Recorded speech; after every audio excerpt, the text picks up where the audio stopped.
So we're back for episode 4 of the Dan and Ninko show. I'm not really excited about this episode because I'm going to be mauled by a dog. Dogs. And there's like 2 places. Dogs? Multiple dogs. Multiple dogs. All right, there's 2 places where I don't want to be bit, and that's here. And then I think you know the other place. Like there's 2 spots, like groin, face. I really don't feel like having an animal attach and shake. So, that's you worried? A little bit. Yeah. I'm a little worried. Like you got on this morning, you're like... I got up today, I was like, this isn't going to be too bad. And then the more I think about it, the more I just don't like, what about like this or like here? So I tried to get you the Andy Reid shield. If I put a helmet on, I think he's got them all. I don't have a football helmet. I have some type of helmet that I might in have. Your car? It is in my car. Today we're going to cover some football stuff. COVID-19. I'm going to run and have a dog bite me, and we'll see how painful that is. I don't think it should be too bad, right? Does it hurt when you get bit by? You have It just depends. It depends whether they get you. Because like if they get around like your arm or something like that. That hurts like, around your arm? Well, because they have like hundreds of pounds of bite force. All right. Well, but it'd be fun. I don't know what I signed up for. You were like gung-ho for this. And then all of a sudden it seemed to change. I know. All right, so we're let's dive into some football stuff. I know it's football and autos that we love to talk about on this show. So last night we saw the Buffalo Bills get destroyed by the Tennessee Titans. The Tennessee Titans haven't played in 2 weeks, hadn't practiced in 2 weeks. I think isn't it longer than 2 weeks? I thought it was like almost 2 and a half, 2 and a half weeks. They haven't played in almost 2 and a half weeks. Yeah. So you think about that. They did have their practices though at like the GM down the street, that they didn't have set up and all that. I mean, no way. The game for me was surprising that the Tennessee was actually looked good. Like I thought Buffalo was a lot better. I thought Buffalo was going to go out there and roll because they had been playing, they've been practicing. Tennessee had the virus and all the stuff that comes with that, distractions, yada yada yada. Tennessee also had a bunch of players out too. They were still on the exempt list, right? I mean, 2 receivers. So I mean, I even think the snapper wasn't there. The long snapper. Did you see the couple? Yeah, of snaps? Terrible snaps. Credit to Steve Gostkowski. Did you see the one on the extra point? I don't think he got the ball up. I think he kicked it. It hit the ground. Good thing he's like a soccer player, so he's all right. Yeah. Good thing we released him, huh? Subject to that. Yeah. Well, hey, you got to save money, right? Folk can't hit a 40-yarder. So. At the end of the day, this game right now, everyone's showing the meme of Henry throwing Norman. Yeah, it was like the Matrix almost. It was what it kind of looked like. So here's my take on that. Yeah. We call it baptism, call it depleted, call it thrown out of the club, bars closed, whatever it is. I feel like the overreaction amongst maybe non-athletes. Going non-athletes is like massive. Everyone's like, oh, his career and his job, have a great career, and then everyone talks about just getting thrown out of the club. Yeah, I don't really see it that way, and I think most athletes or football players in general don't see it that way because at the end of the day, you're going to get depleted. I've been depleted. I've been baptized. I've been stiff-armed badly, like similar to that. Maybe not like. Like you went, like you like the projection, like the flip and everything. But I'll give everyone a quick lesson. This is how I played football for so long. It's called quartering. If I take you and I split you this way and I split you that way, there is a part of your body. It's usually like right here, to where if I pushed anybody, I don't care if you're 400 pounds. If I get you in this upper area and I push you this way, you're falling on your ass. Yeah, falling straight on your ass. And if I hit you like full speed, you're like flying. And I think he got quartered. He actually did get quartered. So when you see a running back and they say protect the ball, running ball over toes. So like you're protecting your quarter. And when you see older running backs and they start to stand up, that's when they get baptized. Yeah. So I'm not overreacting with that. Great play. Awesome to see the stiff arm. Love it. Tough run. But I'm not like going to say, oh my gosh, look at this guy. His career is over because he got just thrown out of the club. I mean, his career's not over. Yeah, I know, but I'm not going to like pinpoint. Because when you sign up for the game of football, walking through that door, when I walk on that field, at any point, these dudes are all professionals and they're all the best of the best in the whole world. I'll say world because the worst NFL player is better than the worst NFL player is better than anybody. Yeah. So I would say that when you walk onto that field, I'm going to get my ass kicked, and I'm going to kick some ass. So if you kick more ass than you get kicked, like you're a good football player. There's a lot of guys, they get their ass kicked repeatedly, then they're out of the league. Yeah, but I think with the Norman thing, it's a lot of the fact that he's a big talker. He talks a big game. So that's, I'll give you your example. Myself, never talked. Never said a word. I would, maybe a little bit. Yeah, but that's the thing is that's why I don't think players bring it up. Yeah, I didn't say much because that's the first thing. When you have a guy that is like chirping, the first time they get baptized, that's it. Yeah. Like, then everyone goes nuts. And it was right on their sideline, too. So Tennessee was jacked up when they saw that. I do think it would have been less of a thing if it was like Tre'Davious White that got stiff armed like that or something like that. True. Somebody that Bills that yes. You want to see some people get stiffed more than others. Yeah, Norman has that ability. You just want right? to see them just get crushed. Yeah, because if you're a player, like for me, like there's quarterbacks that I want to see just get like opened up, ready to throw, and just cut in half and then fumble. Yeah, but Norman's one of those guys. I'd say Baker Mayfield's one of those. Yeah, but Norman's one of those guys though. He's the one. If you're on offense, if you're going to pick somebody on that team, he's the one you're picking. Who are the guys that you think like defensively you'd want? Like you got to figure it's him. Like Sherman? Would you say Richard Sherman? Yeah. Like he get baptized real bad? Yeah. I mean, I can't really think of a linebacker either. Like that you would really want to see. I'm like trying to run through my head of different ones. I don't think there's really a linebacker because it's mostly cornerbacks, right? Mostly guys that are the biggest ones are cornerbacks and wide receivers, aren't they? Yeah. Like the biggest talkers. Yeah. So that's the thing is you're playing on defense, right? When you played on defense and those guys are yapping before a game and in the media saying and all that, aren't you guys kind of like fixated on that? I mean, you definitely realize when somebody likes to talk a lot. You realize it, but there's some guys, like for example, Steve Smith. He was nuts. Like, he was a big talker. Yeah. Liked to talk a lot of crap. But even if you hit him, he's still getting up and doesn't care. He'll keep going. Like we were Brady playing thing? Like Brady, he gets nailed and it's like so good hit. I think we were playing the Ravens. He ran an over route, and it was probably like a 25-yard route. Caught the ball. I was deep in the cover 3.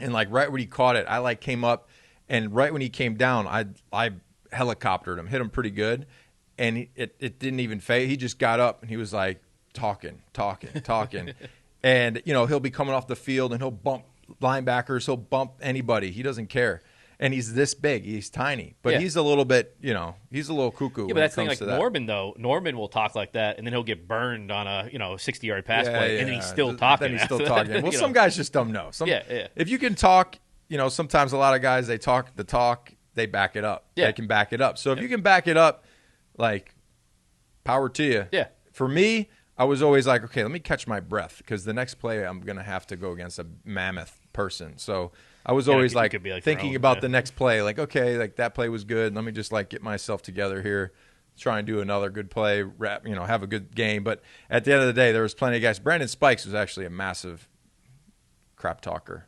He would talk shit. Yeah, oh yeah. He would talk a lot. But isn't it different though talking? And he would knock crap dudes on out, the field too. versus in the media. Yeah, because when if you're a Patriot, you're conditioned. You're conditioned to not say things in the media that could be bulletin board material. So is that do you have meetings about that? That Bill say, don't get up in front of media. Because over the course of OTAs and minicamp, he'll go over stuff and say look here, let's not make this thing a big deal here. Let's not put this out there to where people see this and it's bigger than what this should be. Because we already had a target. You already have that bullseye of the Patriots. Yeah. Let's try and test ourselves accordingly. So when you're with Bill, you don't want to be that guy, first of all, because he'll call you out in front of everybody and make you feel like an idiot. So you're conscious of okay, I'm not going to put myself, you're very complimentary of the other team that you're going to play. Compliment, great coaching staff, great team. Even though you're going to kill them, they play hard. You don't want to give them anything to where they're like, this guy, jack him up. But in your time, did any players come out and kind of go against those orders and talk in the media, and then does Bill do anything about it afterwards?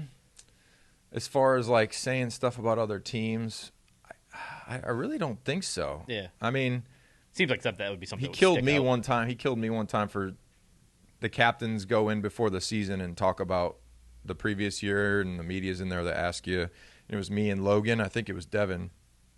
And Mike Reese asked me, like, what's the one thing that you guys need to work on and improve on defensively from last year to this year? And it was obvious, third and long screen. Like, it was the first thing that came to my mind. I'm like, last year we had a bunch of 3rd and 15, 3rd and 20s. They ran screens for first downs. That can't happen this year. Yeah. And I didn't think anything of it. I was like, all right, this is no big deal. Like, whatever. So I come downstairs after that. Bill's walking in, and you can tell when he's got an issue. Like, he has a cup of something, like fruit, and he's eating it as he's looking at you. And he's like, I mean, Jesus Christ, Rob. I'm like, what? What did I do? And I thought he was joking around. So I'm like, what? What's going on? He's like, I mean, why don't we just tell the other teams what we're having trouble with? Why don't we just give them a list of things that they should run against us? And I'm like, I mean, wouldn't we, if you say it, shouldn't you address it? Like, in my head, I'm thinking, like, if you say these things, like, you should address those issues, because if any team was watching tape, they would realize, let's run a 3rd and something screen because they didn't stop it last year. Let's run it again this year. I didn't think it was a big deal, but, you called it out in front of the team, and made me feel like an ass. So, I was like, okay. I mean, that year we stopped. We were like, I think that year we won the Super Bowl. I think it was 2014. Yeah. So I didn't think it was a big deal, but I guess, hey. So then from then on, I wasn't a captain anymore. Oh, really? I didn't get voted in anymore, I guess. After that year, nobody voted for me. Got blacklisted? Yeah, like, let's not have Rob go out here and freaking give all. Do you think he sat up the night before, like he had like a ballot, and he just all the lists, like, Ninkovich, nope. Ninkovich, nope. Ninkovich, nah. Yeah, this idiot gives up all our this game guy, plans. he talks too much. Get him out of here. Yeah, shut him up. He's future media. Get him out of here. So then it kind of takes me to the Brady thing right now, because it seems like that's what you're saying. What Belichick had set up compared to what Arians has set up now, it's the complete opposite. Bill does a great job of criticizing. Bill does a great job of, the coaching staff failed. We need to do better as a whole. The team needs to do better in this X, Y, and Z. That's why we lost. Yep. Bruce is out there like, yeah, Tom sucked today. Yeah. Tom threw that pick. That was all on Tom. We called a great play. I personally could have thrown that pass and not had it intercepted. But Tom, I mean, he's getting old, and Gronk's old and slow, and you're just like, whoa, okay, that might be a little awkward passing in the hallway there when you're Hall of Famer versus Bruce Arians, not a Hall of Famer. No, not even close. I mean, so the Hall of Fame and getting quarterbacks hurt. I mean, like, if you want to be an average coach. Yeah, but it seems like the team doesn't really have the discipline that Brady wants. He's the freaking out on the penalties sideline. And it's got to be frustrating for Tom, because he still has it. He still has the ability to throw the football. Yeah, but the team doesn't have any discipline. There's no discipline there. You guys, 10 penalties for 100 and something yards. You can't win like that. And Tom's freaking out on the sideline. He did mess up at the end of the game there, which the only thing is, though, I think it was the coaching staff on that one. I think so too. Because if you looked at the routes, there was no route for a first down there. Every route there was a little check down though, but it was like a 5-yard check down. Yeah. It was like 4th and 10 or 4th and 12. But everything else was an over route. I personally think that Leftwich, which no one's going to say anything, was on the headset like, "Hey, it's 3rd. We got another down." And then afterwards, he's like, "Whoa, I thought it was." I know, but it looked like the play call was a 3rd down play call. Yeah, and then he was just confused. I mean, I guess you have to put it on Brady because he should know better, I guess, at that point. But I mean, in the coaching staff, wouldn't the coaching staff be like in your ear, going, "Hey, it's this 4th is down. 4th down, gotta have it." Yeah. It's like 4th down, gotta have it. Yeah, because you didn't need a 25-yard pass there. You needed the first down. I mean, I think they had a timeout or when they say when it's 4th down, it's called gotta have it. Like, you bring out your best stuff. Like, what's our best play against whatever we feel can get us 6, 7 yards, 8 yards? Just like 2 deep slants or something like that is what. It was a post. He threw a post, and there was a couple other routes like down the field, and then there was a little leak out by the running back. But anyway, I just think that the coaching styles of Bill is very much so in a loss. It's on the coaches, and Bill would say this all the time: coaches lose football games, players win them. So at the end of the day, bad coaching, you can't overcome bad coaching. I mean, look at the Jets, like Mr. Crazy Eyes. They need to fire his ass. Like, But why would you let go of Le'Veon Bell there? I don't understand that. Because he was a slow-growing, in the locker room. I feel like he was Yeah, but it was all pissed because off. of Gase, it seemed like. Yeah, it was. But at the end of the day, you pay him, and the head coach doesn't like the fact that you paid him. You paid him too much money. He needs to have a little bit of, I need to work for this thing. They're going to pay him $8 million this year, no matter what. Yeah, I think it's $28 million he made. Yeah, over and yeah. Play, so it's like play like 10 games. Yeah, that's not a bad deal now for him. Yeah, but the thing is though, like, why don't you give up on Gase first? Like, because that's guaranteed money too. So if you're the owner, you're like, well, I just paid $30 million to the head coach. That sucks. That's all guaranteed. Yeah, but it's over. You made the mistake. They'll probably end up paying Gase more than Bell, and he didn't do anything. So think about being a head coach. I want to be a head coach because I can suck for 4 years, make $20 million bucks, and get fired in my third year, and I could still go get a job and work in media and still collect checks from the team that I got fired by and go get a DC job somewhere else and get double dip somewhere. Rex Ryan's made a living at it. Hey, so there's a lot of them. There's a lot of them. Look at who was the head coach in Tennessee for all those years? Oh, Jeff Fisher. Jeff Fisher. Yeah. And then he went to mediocrity every year. The Rams. He made a ton of money there. It was Tons terrible. Of money. Tons of money. Yeah, but the crazy thing with Gase though is that you're gonna let go of Gase. Like, no, they're gonna fire him. But they're gonna fire him. I don't know why. Maybe they're like, hey, it's only week 3, week 4. Let's wait till he'll be fired within the next 3 weeks, 2 weeks. Like, if they lose the next 2 games, it's over. They're gonna fire him. When they lose the next 2 games, he's fired. Greg Williams is going to come in, which I feel like should have been the head coach in Cleveland, which he looked good in Cleveland. He helped them kind of like go from and then come back up because I was with Greg in New Orleans. He's a psychopath, and he colors his beard. He colors his goatee black for I don't know why. Dude, you're old and you have gray hair. He was the Bounty Gate one, right?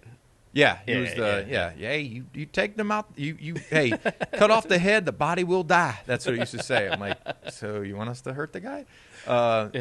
Tell you, like, sitting there. Did you ever get any Bounty Gate payouts? I was a long snapper in 09. So what? Listen, you could have killed this somebody. Is funny. I'm sitting there. I was still in the defensive meetings for no reason because I was a long snapper in 09 for the Saints. So I'm sitting there, and I'm hearing him talk, and he's like, look, you see this here? It's called a whack tackle. What you do, you take your helmet, you hit that knee, and the first thing that hits that dude's head is the first thing that hits the ground is that dude's head. You take his knees out. You tear his ACL. I was like, oh. So I was like Friday Night Lights. Yeah, I'm sitting there. I'm like, I don't want to hurt anybody because I just tore my ACL and I know how bad that sucks. I'm not hurting anybody, but I'm the snapper, so I don't have a chance to do anything anyway. So they cut me anyway, and because I wasn't good enough to play there, and then came here for a long time and won Super Bowl. So whatever, that's a little issue that I had. And who won that one? It motivated Mr. me. Williams. Who won? But anyway. He's a good motivator of men. And at the end of the day, as a coach, there's 2 types of coach.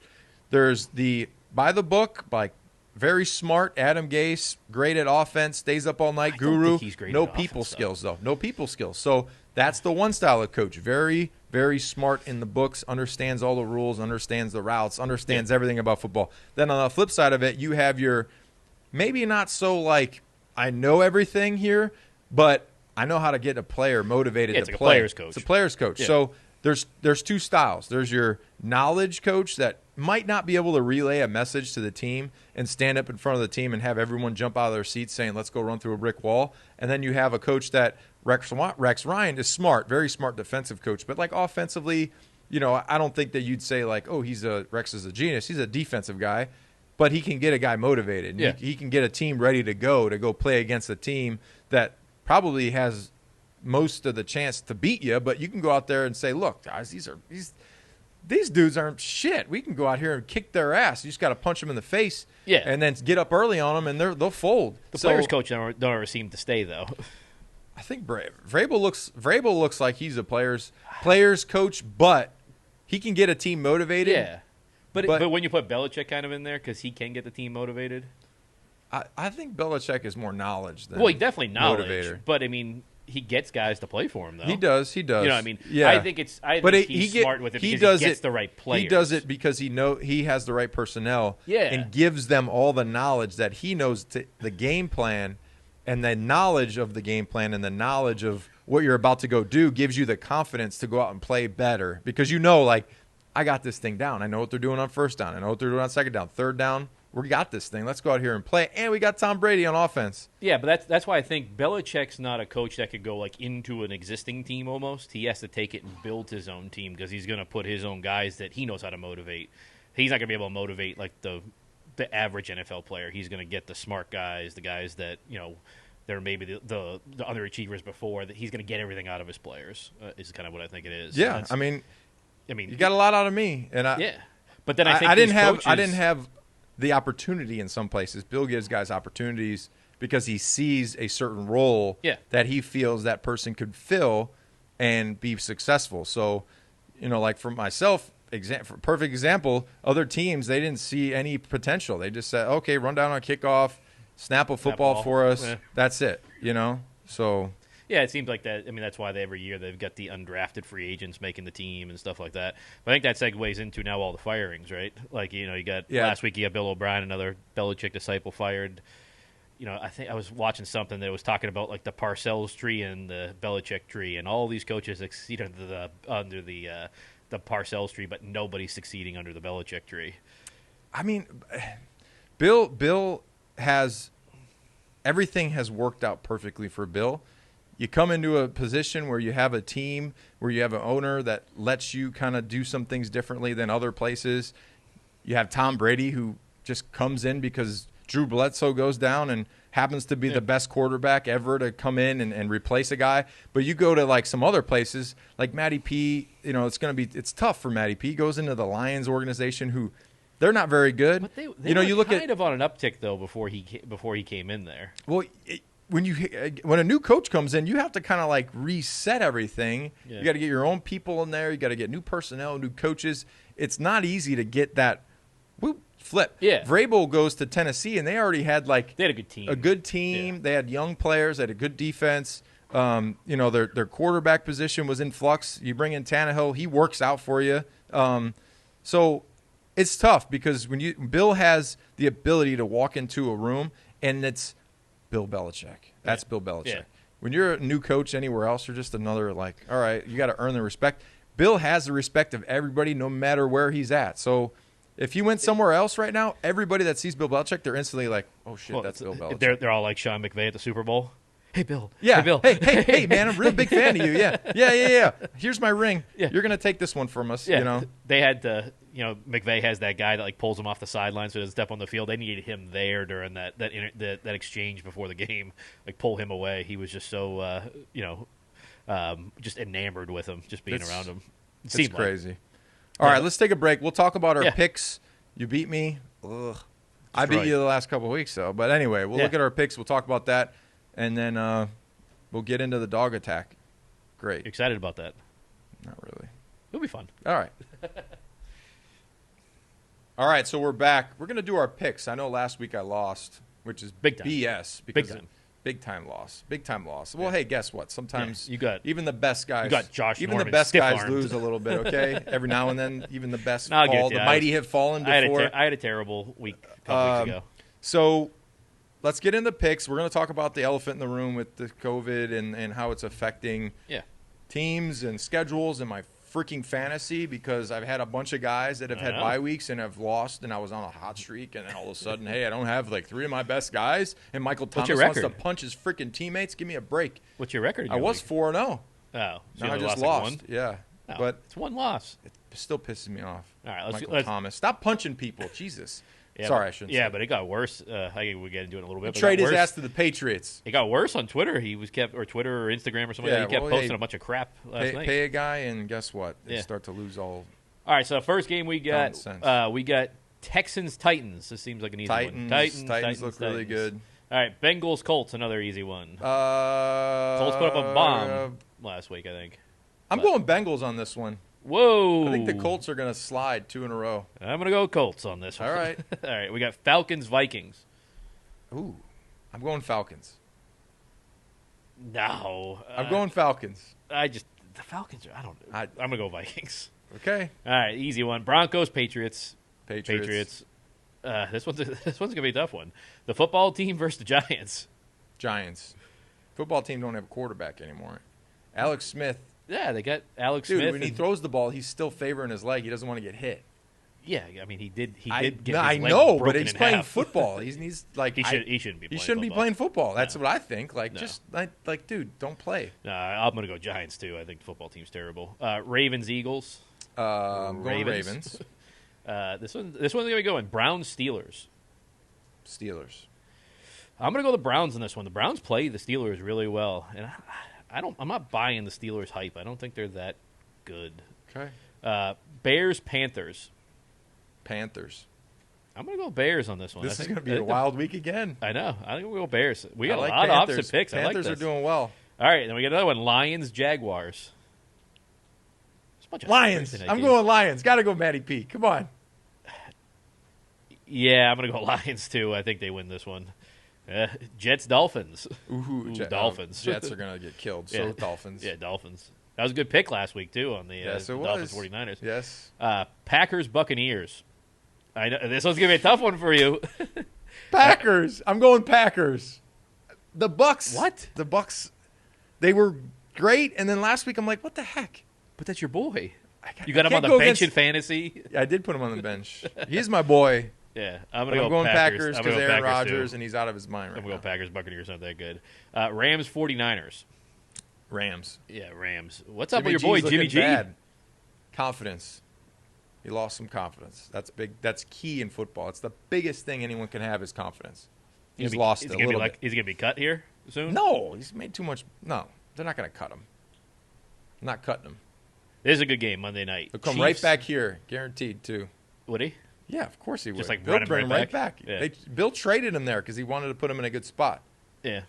I'd smack Kyle Shanahan. He just seems like a punk.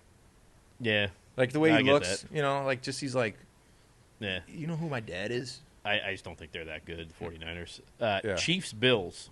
Good game. Chiefs. They lose last week. They're going to bounce back. My thing is, I don't think the Chiefs are that good. Let me Whoa. rephrase. Yeah. I don't think they're as good as That's what like people saying the think they Senna's are. not that fast. Yeah, they're not as good as what people think they are. Okay. Like I just think that everybody here. You 2 can't weeks be ago, perfect. I think they had a bad week last 2 week. weeks ago, everybody's anointing the Super Bowl champions. Like they're going to run away with it. They're going to be this. They're going to be that. I think that they're a good team, but I don't think they're the runaway clear favorite in the AFC. But I'm going to take them because I think that they're going to come back and beat the Bills. I don't think the Bills are that good. Cardinals Cowboys. The Red Rifle versus the Red Cardinals. I'm going Cardinals. Cowboys' defense is atrocious. Yeah, but I think now with the Red Rifle in there, they're going to run the ball more. They're going to use Zeke. I call him the Red Rocket. Rocket. No kidding. Yeah, but I think the Cowboys can pull this off. I think with Dak out, they're going to change the offense. They're going to go more towards trying to get the defense off the field because they need to be off the field. I'm going to go with Cowboys. Okay. Those are all the picks. So I think the big thing in the room now is the big thing in the world is COVID-19 affecting the NFL. It's kind of messing up a lot of things. Yeah, the Patriots There's a lot had of money on the line too that's being shuffled around. Think about gambling, fantasy world. Like think about all the big, the big dollars that are lost because people don't know what to do with. What do I do with my? Because there are fantasy leagues that are big money, right? Yeah. And this is probably the most challenging year for people to shuffle a roster Oh, with I mean, bye weeks and it's tough. You're not going to extra put a lot of fantasy money on when you're moving games to Tuesdays and is there it's- because there was a shot right the Titans didn't play last night. If there was a Exactly. positive test yesterday they morning, weren't playing. they weren't playing. So And then what it happens? sucks. It sucks. I mean, the whole thing sucks. We saw the frustration with the Patriots, how the league handled that thing with KC. They shouldn't have played. No. They shouldn't have played in Kansas City. No. You got a positive test by your starting quarterback that's practiced all week. You say, On we're Saturday. not playing Sunday. We'll move it to Monday. You're going to fly out and play the same day. That's BS. They just wouldn't give did them any that. extra room in the They locker just, room. They or just anything did like that because at the end of the day, they don't care about the players. They care about how much money they're making, or actually they've lost a lot of money. So they want to try and save as much as they can as far as losses. Which that's the stupid thing, I think, because wouldn't that game have had higher ratings and all that Yeah, if you had pushed it Cam- back, if you had Cam versus Mahomes, 100%. or you pushed it back later in the season, right? 100%. But I think they're worried about we keep pushing shuffling these back. They want to just get them in as scheduled. So at the end of the season, that's where they want it to be good, when it's playoff time, when it's Super Bowl. They don't want to have the playoffs at the end of February. They want the season. We're having our schedule but how here. does it affect anything, though? If you move the Super Bowl to the end of February, say you delay the season 2 or 3 weeks because you're going to push some games out. Yep. I mean, the NBA was pushed back 5 months. I mean, you'd be starting the new NBA season just about now, and they just finished. I think same thing with the NHL, same thing with baseball. The problem is if this continues in the next couple of weeks, there's going to be there's like going to be 2 or 3 buys for some teams. So you're going to have some teams that play 14 games, other teams play 16, maybe 13. So they've said even like we're going to go with a playoff with the best win percentage. Yeah, which that is doesn't make so sense. stupid. Like, but just move the games back. It doesn't make sense to me at all. But this isn't the end of this thing. I mean, no, it's been 4 or 5 weeks. It's been 5 weeks, and there's already been how many games that have been rescheduled, pushed back, moved around. So they've done it once. They should have planned for it, though. Like, every team should have had 2 to 3 bye weeks. So no, you could they should have had things. 25. They should have had 25 guy practice squad rosters to where you have a long snapper at hand. To where if your long snapper goes down, because say for example, I was talking to Steve. Yeah, they didn't have a long snapper. They didn't have a long snapper. I'm talking to Steve. I'm like, I'll come snap for you. He's like, yeah, but you can't. You can't just come in because you got to go 4 days of no positive test before you can even enter the building. So say your long snapper goes down on a Friday and you're going to play on Monday, you still can't sign a guy to go long snap. So you have what he had in the game last night. You got guys throwing grounders to him, terrible snaps. Like, I know, it was like an Ace Ventura moment. He kicked one with the laces in. The laces were in. Yeah. I mean, Ray Finkel would have been pissed off. Laces out. They're little footballs. So what do you take of it, though, that the Patriots had the Broncos game canceled? Do you think it was the team that revolted, or do you think it was the NFL waking up, or do you think the ownership? I think it was probably Bill, like giving him the riot act of this is bullshit, and I'm so sick of this, and you guys are the most powerful league in the world, basically, and you're going to go out here and you're going to look like a joke. So I think that there was a combination of players, probably very respected coaches like Bill that have had conversations with people like we got to get this figured out because we're at a disadvantage. The league's already hard as it is, so now we're at a disadvantage trying to play for what everyone plays for. That's a championship. When you're going out there, you're risking your health, you're risking your long-term health, and all you want to do is win to get to the end of the season and put you in the tournament to where you can win a Super Bowl. Yeah. So if you got to fly out the day of a game, you got guys that are testing positive, and they're like not the first thing they say when a positive test comes back. Game is schedule is on the schedule. Yeah. Like I don't get that. Why don't they just say to be determined? Like we're looking into all options here. Yeah. Like the first thing they say is the game is on a schedule. Like why say that? Why not just say we're figuring it out. We're going through all of the procedures, and as we get closer to the game, we might have to push or reschedule. That's it. But they say, nope, game is on. I think this is definitely the Patriots kind of going after the league here because it seems like that they obviously went ahead with traveling the same day to Kansas City, not having a bigger locker room and all that. And I think what it was the Patriots were like, okay, we're going to do what you say, but we're going to be pissed off if something happens. Yeah. And they go to that, and then 2 days later or 3 days later, Gilmore tests positive. It's already like very suspect when you have two planes. But the thing is, like, it's almost like a death sentence, right? Like, it's like, okay, we're going to put you guys that didn't have any you have no chance of catching it from Cam, and we're going to take all you guys, we're going to put you into this plane because you were around Cam, so this one's going to have the COVID flying all around and maybe catching it or not catching it. It doesn't make sense. It doesn't make, and you got coaches that are like, I mean, Bill is at an age where he doesn't need to get this stuff. You know, you have a bunch of coaches that are older. Yeah. You know, you think Andy Reid gets something like this, it's not going to be good for him. So the risks there are very high especially the way that these guys don't sleep, the way they eat. I mean, it's not a healthy lifestyle to not sleep, you know, to only sleep an hour a day. Yeah, especially where like if you test positive, you can't be around the team. You can't be around the team. You can't do anything really. So I mean, I guess you and then do like Zoom meetings. You know, for example, the Titans, they were gone 2 weeks and they had guys that were still positive. Why not let the guys that are negative come back? They've been quarantined long enough. They're negative. The guys that are positive stay away until you test negative, and then you can come back. I think it's because nobody knows if it's like a 3-day incubation or a week incubation. So like then I guess you run the risk of, say, this guy's been testing negative, he comes back, and then he gets the whole facility reinfected and all that. I guess there's a level of risk with it no matter what, because there's no way you can stop it. There's no way you're going to do anything. I just think I think the players want, I just don't understand how the NFL doesn't have a structure, right?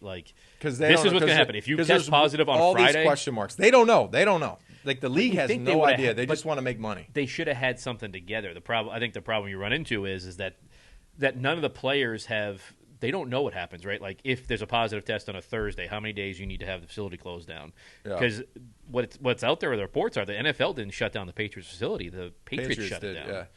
Yeah. So would the NFL have let them stay open and keep going with it and all that?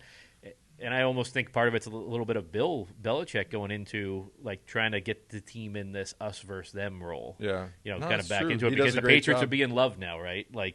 All the people that hate the Patriots, like Max Kellerman's of the world and all that, are now in love with the Patriots. Yeah. Because you got Cam Newton as quarterback. They're a lovable team now. They want to see him win. And I think Belichick kind of almost wants them to get back away from that and just have that mindset of it's us versus them. At the end of the day, the league doesn't care about the players. No. They don't care about the players. I mean, no, you see all these thing. I've never seen commercials before.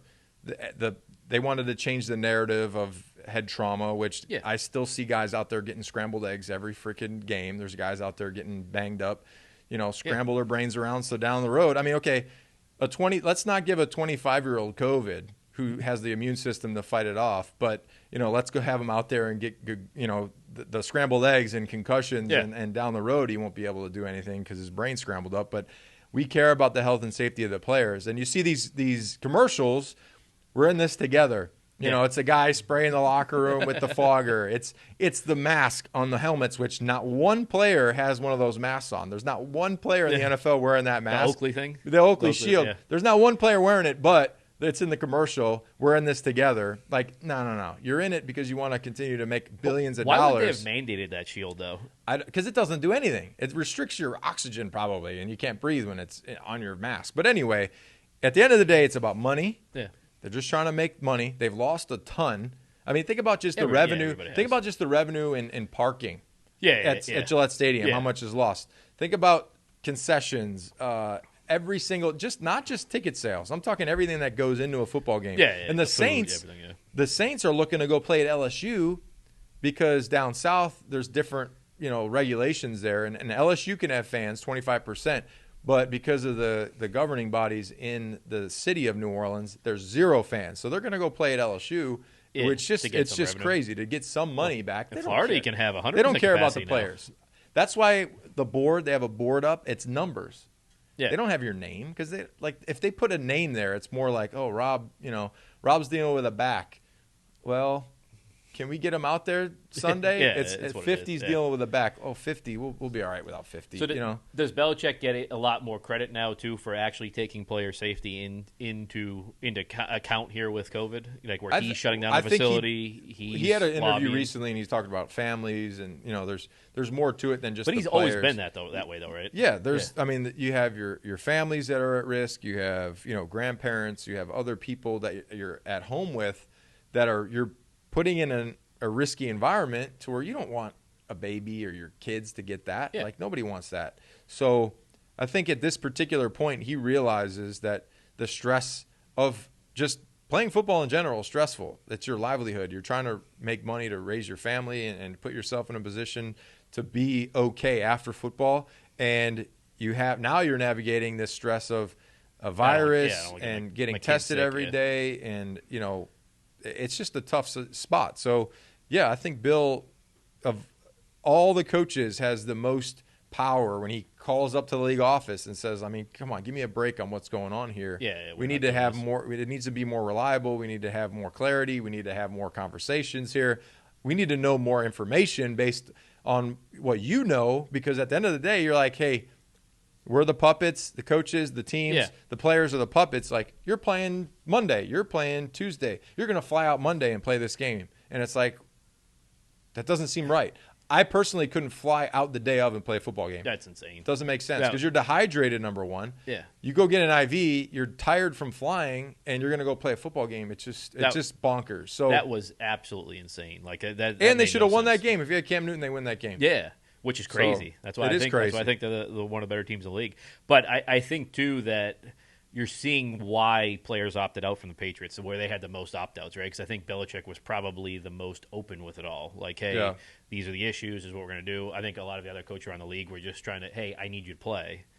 And Belichick was kind of having a different narrative. The guys that did opt out, they had family situations where, they're having babies or, they're pregnant wives. And it's just like you can't put them in a situation that – in the first couple of weeks, everyone's like, oh, everything's great. But now they're probably like, see, that's exactly why I didn't want to play. Yeah. It's tough on the NFL. I just don't understand how the NFL has more information than most places, right? They're one of the largest companies in the world. They have doctors. They have access to information and all that. How can't they come up with actual procedures? Like if you have a positive test on a Wednesday and you have a game on Sunday, like it can't be played or whatever it is. Like you actually have some rules to it. Then I think it helps the players a lot more. They know what to expect because nobody knows what to expect right now. If you get a positive test today, what happens? They need to expand the practice squad rosters to where guys could come in and be replaced. That if you lose 5, 6 guys, 7 guys, you have 5 or 6 guys in different position groups that can just go in. It's not going to be the same talent level as a starter, but at the end of the day, at least you have confidence because that guy's been there and practiced. And the 3 to 4 day incubation period is that's the biggest issue because you play a game on a Sunday, you practice all week, negative, and then boom, Friday you're positive. Like that's a problem because then they can't play. So they need to figure it out. I don't think they will because it's too hard in the NFL because everybody keeps like going, well, basketball does everything. Well, basketball's in they a have bubble. Like 20 guys. That's what I mean. Like it's like 12 players on the roster. They have like 4 or 5 coaches. Yes. I mean, what's an NFL roster between players, coaches, equipment guys, practice squad? You have 100 people, right? So you couldn't. So how do you put all these teams into a bubble? You can't do it. Yeah, I mean, you can't even do it. People, I saw the thing is like. People talking about like, well, if the guy shouldn't be going out to dinner, like, why are they going out to dinner? It's like, give me a break. They're human beings. Like, how could you tell a player, listen, you can't go to the grocery store. Listen, you can't go get gas. You can't, go have a meal somewhere. You have to go from your house to the facility and house to the facility and house to the facility. I mean, that's not fair. And everyone's got a different situation back home, kids, family. But the thing is, like, your kids go to parents, school. And then there's, look, certain parts of the country don't even abide by the rules. So they're just like, I'm not wearing a mask or I'm not doing this. I'm not doing that. So you're like. Florida is allowing 100% of the fans. Yeah. So none of the teams are doing it yet, but it's just crazy. But they're going to allow. The governor came out and said 100% capacity. He said at the Super Bowl he expects there to be 100% capacity in the Super Bowl. Yeah, should we go do this thing right now? I think my bones are strong. Huh? You worried? I'll be all right. I mean, you were all gung ho to take a taser. I know. I'm not. I don't know. I keep thinking about that. I think with my heart. What if my heart stops? That's how you stop a heart. I know. Yeah, electricity. That's why you were like so gung ho with it. And I'm like, I don't know about that. I don't know if I want to get tased. I'd rather get attacked by a dog. Let's go do that. Should we do that?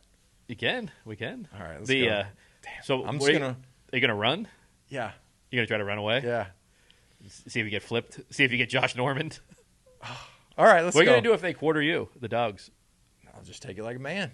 Yeah. Scream. Hopefully I don't scream. It's going to be embarrassing, though, if you scream like the girl a little bit? A little bit. Yeah. All right. So, hey, thanks for joining us, checking us out. Here we go. Let's see how this goes. We should do this first adventure and see how this goes. So the awesome adventures are starting right now. Let's go see me. Yeah. And then make sure to visit us on YouTube, Facebook, Instagram, Spotify, we're on Apple Store, whatever it is. Subscribe to the channel. You'll see all this stuff, and hopefully we'll get a little bit better than these first 4 episodes. The meatloaf. All right, let's go. See ya. Hi, I'm Halil Behesi. I'm the founder of Protection Dogs Plus. Ursa and Art, they are 2 family protection dogs we trained to the highest level, which is Guardian Plus. We train them for one of our clients. We understand our clients have special needs, so we customize our training to make sure they fit their new environment and they fit their family. And we keep in mind the most important part is not just the protection. They have to be also family safe. They have to be great with kids. They have to be also good companions. You can take them anywhere. So they are not just protection dogs. A lot of people think protection dog. They are always aggressive dogs. They don't let people around. They are actually, matter of fact, they are completely safe to have them around people. They only do things if you give them the command, and then if you give them another command, you go back again to the safe mode. Anyone can be around them, even the person they were attacking. They don't hold any hard feelings towards people. The training is more functional for everyday life scenarios. Good luck there. I'll be all right. I'll be okay. I'll do fists. Sits. Naspo. See, look, if you're standing there, I can like walk up to you. They won't do anything unless I command them to. Fucking! No, no, no! Art, here! Fucking! Hey, fucking! Oh boy. I don't like this at all. This is not fun. Okay. Send them. Ready? I'm gonna send them, okay? Yeah. Fucking! Falling! Shit. Oh, shit. God. Okay, this sucker's strong. Okay. Falling! Oh, shit.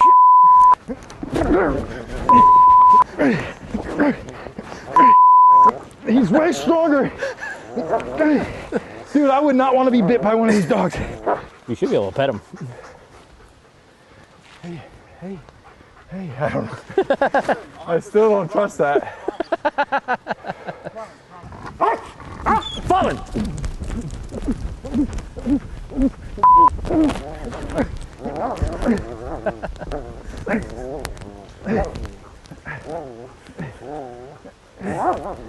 Dan, I got your dog. I'm bringing it back for you. Falling!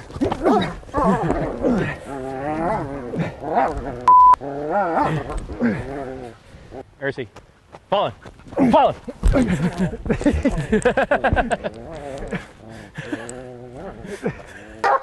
Fucking! Fucking! Falling! Oh, shit. He's strong. He's real strong. God damn. Falling! So, I just got attacked by a dog. It was two dogs.